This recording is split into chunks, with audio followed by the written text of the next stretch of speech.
રેણુકા હવે તો હદ થઈ ગઈ છે એટલે મારે જોરથી બોલવું પડે છે.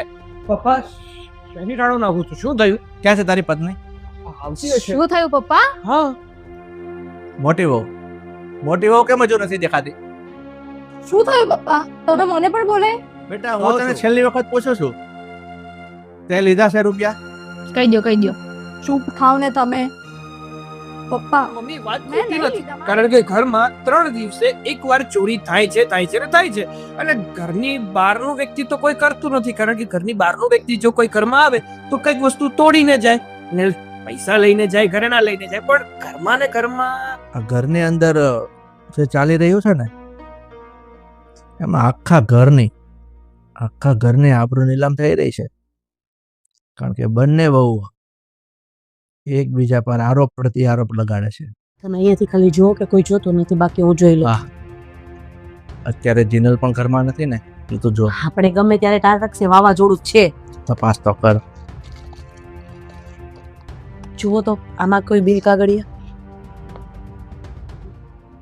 તમે છે ને તમારા ભાભીને સમજાવીને રાખજો કે બોલવામાં ધ્યાન રાખે. મારું ફોટો શૂટ લીધું છે ને, બરાબર જ છે. તમે બે ચોર છો ને, મને ખબર છે એ વસ્તુ. જોયું તમારા ભાભીની વાતો કેવું બોલે છે. આપણને ચોર કહે છે કે આપણે બંને મળીને ચોરી કરી છે. અને આ ટ્રાન્સફર 1,20,000 80,000 શું થવા બેઠું છે આ ઘરમાં? જોયું ને, તમે તો મારી ઉપર જ શંકા કરતા હતા ને. ભગવાન બધાયનો હોય. મને કીધા હતા તને કટકી કરવાની ટેવ છે. આ બધા કટકી કરી કરી તમારું ખાઈ ગયા, ઈ તો તમને દેખાડું તે. શેનું કાગળ? હવે કઈ બધા કાગળિયા ના જોવાના હોય. હા તો કઈ નહીં, ફાડી નાખ. બીજા ઝેરોક્સ કરાવેલા પડ્યા છે મારી પાસે. શું છે બતાવો છે કાગળિયામાં શું છે હવે? ટ્રાન્સફર કરેલા પૈસા છે. આ નાટક બધા બંધ કરી દે. જેટલી ચોરી એને કરી છે ને એટલી જ સામે ચોરી તે પણ કરી છે. જો ચોરી નથી કરી, માનું છું કે આ બધા બિલ્સ છે, પણ એ વાત તો સાંભળ યાર. ઘર હોય ને ત્યાં નાના મોટા ઝઘડા ચાલ્યા કરે. હા તો તમારા ઘરમાં છે ને તમારા નાના મોટા ઝઘડા રાખજો, મારે નથી રહેવું. અરે પ્લીઝ યાર, આવું ના કર.